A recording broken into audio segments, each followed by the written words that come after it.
नमस्कार दोस्तों, शिव कुमार पांडे आप लोगों का एसपी क्लास से स्वागत करता हूं। दोस्तों आज हम वाराणसी का पार्ट 3 पढ़ेंगे। एषा नगरी भारतीय संस्कृतश्च केंद्र स्थली अस्ति। यह नगरी भारतीय संस्कृत भाषा का केंद्र स्थली है। इत्येव यहीं से संस्कृत वाङ्मय संस्कृत साहित्य का संस्कृतश्च संस्कृत आलोक प्रकाश सर्वत्र प्रसारित सभी जगह फैला। यहीं से संस्कृत साहित्य और संस्कृत का प्रकाश सभी जगह फैला। मुगल युवराज दारा शिकोह अत्र गत्या यहाँ आकर के भारतीय दर्शन शास्त्रों का अध्ययन किया।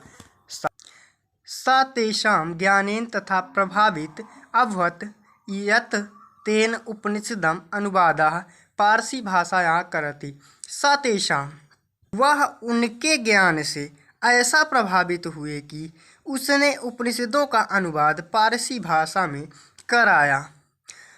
यह नगरी भारतीय संस्कृत और संस्कृत भाषा के केंद्र स्थल है। यहीं से संस्कृत साहित्य और संस्कृति का प्रकाश सब जगह फैला था। मुगल युवराज दारा शिकोह ने यहाँ आकर भारतीय दर्शन शास्त्रों का अध्ययन किया था। वह उनके ज्ञान से ऐसा प्रभावित हुआ कि उसने उपनिषदों का अनुवाद पारसी भाषा में कराया। इयं नगरी विविध धर्माणां संगम स्थली। यह नगरी विभिन्न धर्मों के अनेक धर्मों के मिलने का स्थान है।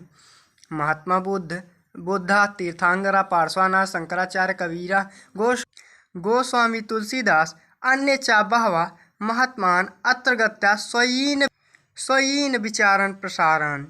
महात्मा बुद्ध तीर्थंकर पार्श्वनाथ शंकराचार्य कबीर गोस्वामी तुलसीदास तथा अन्य बहुत महात्माओं ने यहाँ आकर अपने विचारों को फैला।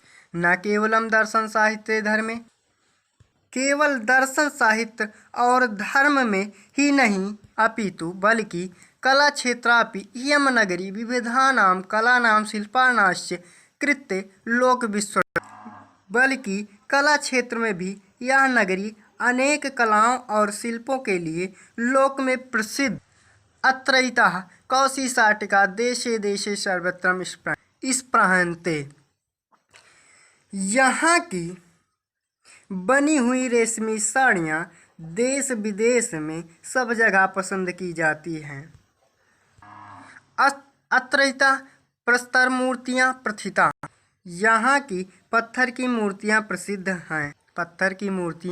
प्रसिद्ध हैं। इयं निजं प्राचीन परंपराम इदानीं परिपालते तथैव गायते कभी।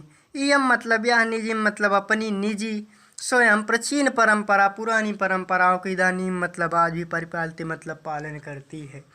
तथैव गायते कभी कवियों ने इसका वर्णन अपनी कविताओं में किया।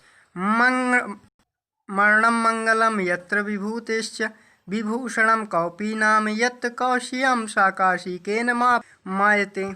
जहाँ मरना भी कल्याणकारी है, जहाँ भस्म भी आभूषण है, जहाँ कौपीन भी रेशमी होता है, उस काशी को किससे मापा जा सकता है।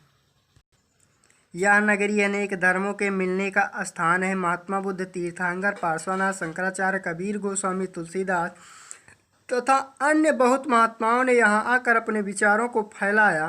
केवल दर्शन साहित्य और धर्म में ही नहीं बल्कि कला क्षेत्र में भी यह नगरी अनेक कलाओं और शिल्पों के लिए लोक में प्रसिद्ध है। यहाँ की बनी हुई रेशमी साड़ियाँ देश विदेश में सब जगह पसंद की जाती हैं। यहाँ के पत्थर की मूर्तियाँ प्रसिद्ध हैं। यहाँ अपनी प्राचीन परंपराओं का आज भी पालन करती है। कवियों ने इसका वर्णन अपनी कविताओं में किया है।